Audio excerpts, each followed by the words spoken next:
আপনারা জানেন যে সাত কলেজ মানে ঢাকা অচল করিয়ে দেওয়ার মতো সামর্থ্য কিন্তু সে রাখে। অভ্যুত্থানের আকাঙ্ক্ষা ছিল যে গণতান্ত্রিক আন্দোলনে পুলিশ গুলি চালাবে না, লাঠিচার্জ করবে না, কোনোভাবেই হামলা করবে না। কিন্তু সেই অভ্যুত্থান পরবর্তী সময়ে যে অভ্যুত্থান সংগঠিত করলো এখানকার ছাত্ররা, সেই ছাত্রদের ব্যাপারে আমরা তো দেখেছি বারে বারে হাত উঠেছে। আবারও যদি হাত ওঠে সেটা কিন্তু একেবারেই ভালো হবে না। কিন্তু তাও বারে বারে আমাদের একটা কথা তো বলেই যেতে হবে যে আমাদের দাবিটা কি। তো সেই জায়গা থেকে আমার মনে হয় যে আমরা যারা আজকে এখানে এসেছি বা যারা এখনো আসে নাই তারা তো আসবে। তো একটা জিনিস আমাদের খুব মাথায় রাখা দরকার যে আমরা কিন্তু যুক্তরাষ্ট্রের এক নম্বর জিম চেইন গোল্ড জিম এখন আবারও বাংলাদেশে বসুন্ধরা আবাসিক এলাকা ও বসুন্ধরা সিটি শপিং মলে একটা নৈতিক দাবি নিয়ে এখানে এসেছি। ফলে আজকে আমরা যারা এখানে থাকবো আমরা যাতে সর্বোচ্চ শৃঙ্খলা বজায় রেখেই এখানে অবস্থান করি।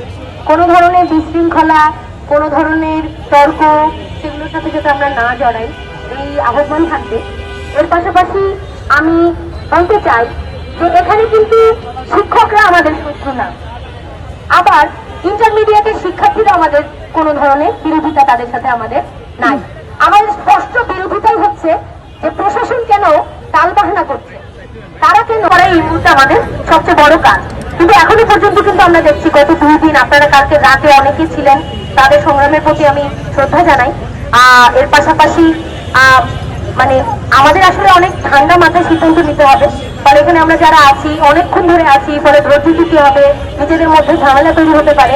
ফলে আপনাদের প্রতি সেই আহ্বানটা থাকবে যে নিজেদের মধ্যে কোনো ঝামেলা বা পথচারীদের সাথে কোনো ধরনের ঝামেলা, পুলিশের সাথে মানে আগ বাড়িয়ে কোনো ধরনের তর্কে জড়ানো আমাদের একেবারেই প্রয়োজন নাই।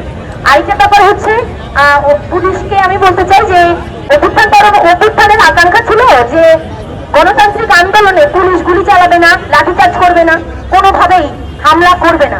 কিন্তু সেই অভ্যুত্থান পরবর্তী সময়ে যে অভ্যুত্থান সংগঠিত করলো এখানকার ছাত্ররা, সেই ছাত্রদের ব্যাপারে আমরা তো দেখেছি বারে বারে হাত উঠেছে। আবারও যদি হাত ওঠে সেটা কিন্তু একেবারেই ভালো হবে না। আপনারা জানেন যে সাত কলেজ মানে ঢাকা অচল করিয়ে দেওয়ার মতো সামর্থ্য কিন্তু সে রাখে।